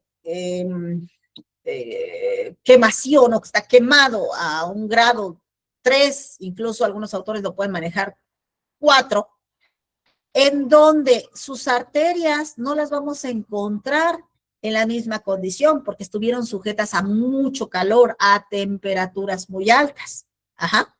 Aparte de que estas arterias van a ser cortadas porque se va a llevar a cabo el proceso de necropsia. Aunque esté en esta situación, vamos a aperturar cráneo, tórax y abdomen. Entonces, aparte de lo quemado, ya tiene una interrupción del el circuito vascular. En ese tipo de casos, hablamos de que se hace una preservación a 6 puntos. ¿Por qué hablamos a una preservación a 6 puntos a diferencia de inyectar un solo punto? Por lo que les acabo de comentar. Si yo inyecto un solo punto en un cuerpo íntegro, pues va a correr por todo el cuerpo, ¿no? Por todo el cuerpo. Pero si yo quiero inyectarlo por un solo punto a un cuerpo como estos, no nos va a funcionar. 1, porque no todo el cuerpo está igual. 2, porque ya fue necropsiado. ¿Sí? Sus arterias también están dañadas por su tipo de lesión que tienen. Y nos va a afectar esa preservación. Ajá. Hay cuerpos que a lo mejor no tienen mayor complejidad al momento de inyectar porque sabemos que sus arterias están todavía servibles, ¿no? Por ejemplo, de la derecha que tiene una lesión en la cabeza, que es la única lesión que tenía, pues tiene todo, a pesar de que vamos a hacer el procedimiento de necropsia, su arteria funcionando perfectamente. Puedo inyectar carótidas, puedo inyectar subclavias, puedo inyectar femorales, puedo inyectar ilíacas, puedo inyectar axilares, y al final va a correr bien porque el cuerpo no está en malas condiciones, no así el cuerpo que les mostré anteriormente. En el caso de la femenina del lado izquierdo, también tenemos la lesión en la cabeza y por lo tanto tenemos en la parte del resto del cuerpo, pues una arteria funcional todavía, lo que nos puede facilitar nuestra inyección. Pero tenemos también este tipo de casos en donde ya son estados de descomposición avanzados. Algunos saponificación, es decir, que ya se están haciendo la misma grasa corporal, quedan como una especie de jabón, y el otro en donde tenemos la licuefacción, es decir, que todos los tejidos blandos ya se encuentran desintegrándose, ya están licuados prácticamente, ¿no? Desintegrados. Es una masa grisácea nada más. Entonces, ¿este tipo de cuerpo se puede preservar? Sí, pero su tipo de inyección es totalmente diferente. ¿Por qué? Aquí arterias están prácticamente destruidas, no prácticamente, están destruidas, ¿sí? Bastante acartonadas, si es que tienen algunas o alguna existente, pero están destruidas totalmente.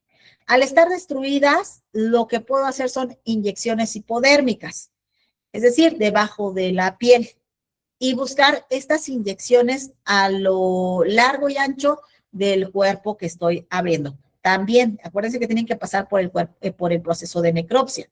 Entonces, estos cuerpos, al momento de abrir, ya estamos generando estas bacterias que tenemos que detener, el proceso de que se descomponga más, y entonces vamos a retenerlo un poco a través de la inyección hipodérmica, ¿ok? Más los tratamientos de cavidades, más los tratamientos que se hacen de manera externa en piel o en lo que queda de la piel para evitar malos olores y, por supuesto, detener la descomposición. ¿Sale? En los casos de las muertes, donde ya estamos necropsiando, todos estos tejidos van a pasar por un proceso de deshidratación a través de químicos preservantes que van deshidratando estos tejidos. En el caso del cerebro, pues prácticamente lo desintegra porque pues es grasa, pero en el caso de algunos órganos como son hígado, como es el riñón, los va a secar, los va a desintegrar, no los va a desintegrar, los va a poner en un color como rosáceo, porque los está deshidratando, ¿ok? Quedan acartonados incluso, y todos estos órganos que van a pasar por este proceso de deshidratación a través de líquidos compuestos por formaldehído, posteriormente van a regresar a sus lugares de donde se extrajeron. Es decir, cavidad tóraco abdominal, vamos a colocarles nuevamente sus órganos. Ya a lo mejor no vamos a tener como que el orden donde iba cada uno, pero aquí la finalidad es que no provoquemos ningún tipo de abultamiento.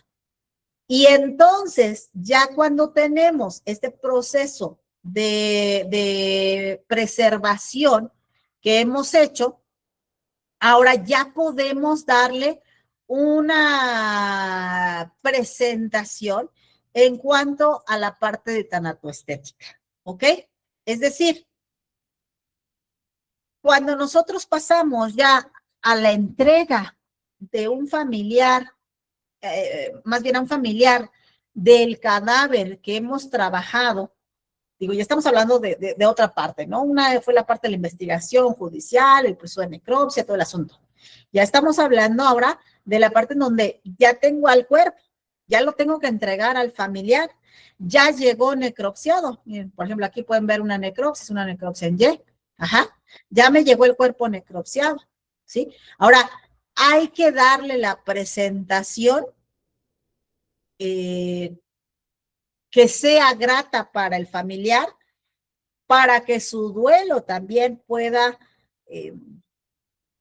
ayudarle esta reconstrucción o esta actividad que hacemos nosotros, y le pueda dar alivio a la familia. En algunos casos, cuando nos llevan al servicio médico y nos dicen, es que va a llegar a reconocer al familiar, y le mostramos a su familiar en estas condiciones, digo mínimo, ¿no? Porque ahí estamos no tan mal, ¿no? Es un electrocutado. Hay casos, créanme que bastante complejos, donde tenemos traumatismos faciales y craneales tremendos, en donde la persona es prácticamente irreconocible. Y entonces llega el familiar, lo reconoce, y para ellos es un impacto tremendo ver las condiciones en las que quedó su ser querido. Entonces, nosotros al realizar procedimientos estéticos, como es la tanatoestética, a través de la reconstrucción, sobre todo facial, ya no el resto del cuerpo, porque en algunas ocasiones, pues solamente se viste y ya no lo abren, pero la parte de la cara y de las manos son extremadamente relevantes para su reconstrucción, sobre todo para la familia, ¿no? Entonces, cuando ves a la familia que regresa a observar a su ser querido y te dicen, es que pues, quedó muy bien, ni se le nota, no se le nota el impacto, o no se le nota la lesión que traía, o parece como si estuviera dormido. Entonces ya sabemos que hacemos un trabajo bien, ¿no? Para darle esa tranquilidad a la gente. El trabajo de preservación lo hacemos con fines de que la familia pueda velarlo, ¿sí? Es decir, también tiene fines sanitarios, ¿sí? Que el día de mañana, pues esto no afecte a la salud pública. ¿Por qué? Porque puede haber una contaminación de cadáveres que no están preservados. Y ojo aquí es donde hace un momento les decía que podemos aportar mucho también a la parte forense. En México, no nada más en INCIFO, sino a nivel nacional, existen pocos refrigeradores para la cantidad de cuerpos que se tienen en investigación o que están en calidad de desconocidos y que todavía se encuentran en los servicios médicos forenses. Es decir, tenemos sobrecupo de los refrigeradores que tenemos, ¿sí? ¿Qué hacen? Pues a veces los refrigeradores no sirven y a veces los cuerpos se están descomponiendo, se están descongelando y entonces se convierten en un problema de salud pública. Contaminantes tremendos para la población en general. Hoy en día, a través de la tanatopraxia, se han creado nuevas técnicas de conservación. En algún momento lo hemos visto para quienes han sido mis alumnos, cómo es la plastinación, ¿sí? Cómo es el insuflado, como son técnicas nuevas que nos han permitido mantener al cuerpo por más de 10 años, hasta 100 años se ha podido mantener un cuerpo. Entonces, en algún momento se cuestionaba, ¿no? ¿Por qué no utilizar la preservación, como es la plastinación, como método de detener el proceso de descomposición de un cuerpo y ya no se tenga que utilizar esos refrigeradores que se descomponen en toda la República Mexicana y que al rato tenemos un problema de cadáveres que aroman tremendamente feo? Y si no, vean las noticias, ¿no? Si no me creen, vean las noticias. O pasen por INCIFO afuera, ¿no? Aroma. Entonces, el trabajar con cuerpos, por ejemplo, plastinados, que trabajamos hoy en día con cuerpos plastinados, con cuerpos que están siendo inyectados de formaldehído constantemente y se están manteniendo en cabinas y que han durado añísimos ahí, sin despedir aromas, sin ya no ser un riesgo y que podemos conservar. ¿Qué es lo que quiere conservar la fiscalía? ¿A qué se requiere tener dentro de la investigación? Características físicas para identificación del cuerpo, porque los demás ya corrieron pruebas biológicas. A lo mejor sí, te puedo dejar el cuerpo un año si quieres para que sigas con la investigación, pero después, ¿por qué no lo preservas? No lo plastinas, si es que así lo vas a seguir necesitando. Y en lugar de tener 10 años, 15 años con un cuerpo en el refrigerador que te está gastando luz, que no está siendo reconocido, y que me lo vas a mantener ahí 10, 15 años para terminar poniéndolo en la fosa común, pónmelo en plastinación. Ajá.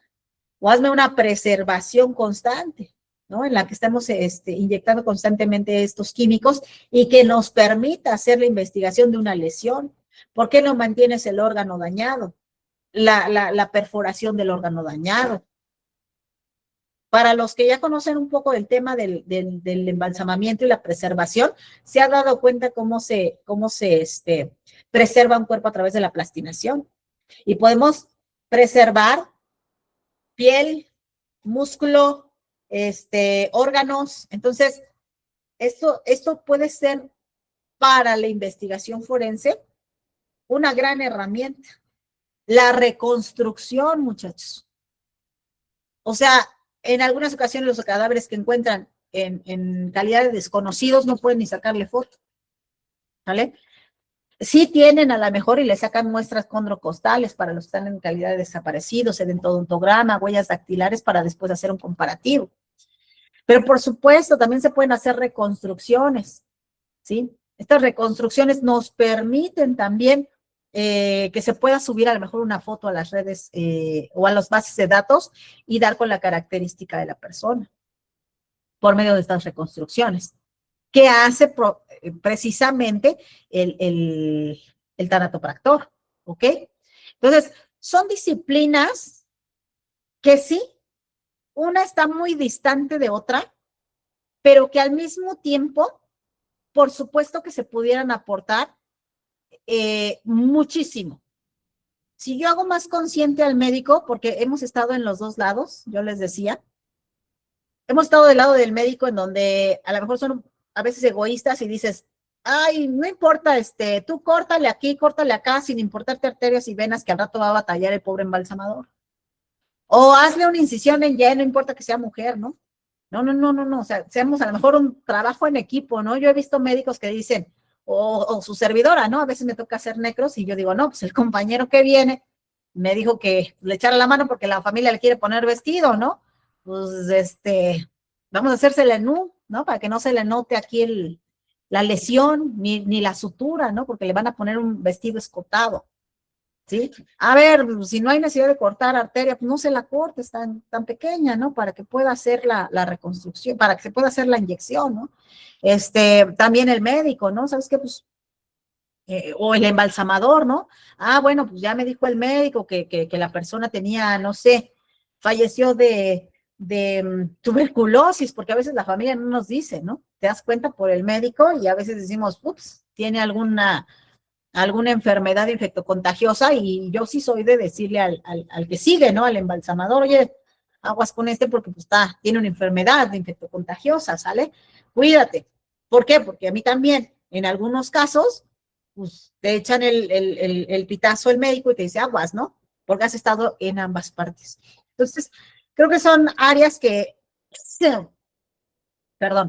áreas que se pueden combinar perfectamente, que se pudieran ayudar y que el día de mañana la parte de la investigación forense pudiera ser, darnos herramientas como es el mantener un órgano, un tejido a través de la plastinación, como la preservación también es una herramienta que nos ayuda a darle ese término, ¿no? Después de todo lo que ha transcurrido la persona desde el momento de su fallecimiento, sobre todo cuando son muertes violentas. Yo siempre les aconsejo, ¿no? A los funerarios, ojo, ¿no? Cuando es una muerte violenta, pues no le digas a tu cliente por la parte del servicio funerario, pues no le digas, sí, te lo entrego en 1 hora. No, un procedimiento de intervención pericial pues nos lleva de 3, 4 horas, más si es que hay indicios, si hay que mandarlos al Ministerio Público, más la liberación del cuerpo, más en lo que tú haces tu preservación. Un embalsamador jamás puede trabajar si no hay una hoja de liberación del cuerpo que estoy trabajando.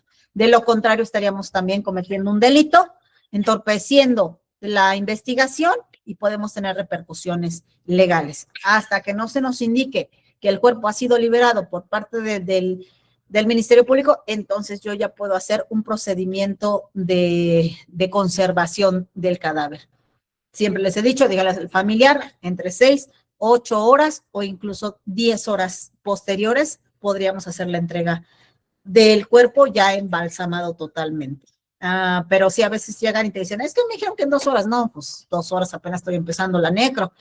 Y luego hay que hacer toma de muestras biológicas, hay que embalarlas, hay que hacer reportes, hay que entregar dictamen, hay que hacer la preservación, hay que hacer reconstrucción. Estamos hablando de varias horas, ¿no? De trabajo. Entonces, no sé si tengan alguna pregunta a través del chat o a través de su micrófono. Con todo gusto se los puedo responder. Comentarios. ¿Qué les pareció? ¿Les quedó claro? Déjenme quitarles la imagen para que no se vayan con malas imágenes a dormir. Comentarios, chicos, preguntas para concluir mi intervención. ¿No? Pues no me queda más que agradecerles a todos que hayan estado el día de hoy en esta sesión. Si quieren mayor información, pues aquí en NACA a través de su instituto, pues se da hoy en día lo que es la tanatopraxia, el diplomado en tanatopraxia y también el de necropsias. Así que por ahí está el licenciado Cris, también hay quienes nos acompañan de ACA, para cualquier información que ustedes tengan. Por mi parte es todo. Muchísimas gracias. Les deseo que tengan excelente noche. Gracias. Gracias. Gracias, Nicolás. Gracias. Gracias, Alessandra. Gracias, Maña. Gracias. Nos vemos entonces. Adiós. Gracias. Gracias, gracias. Hasta luego. Saludos, saludos, Laura. Nos vemos. Gracias.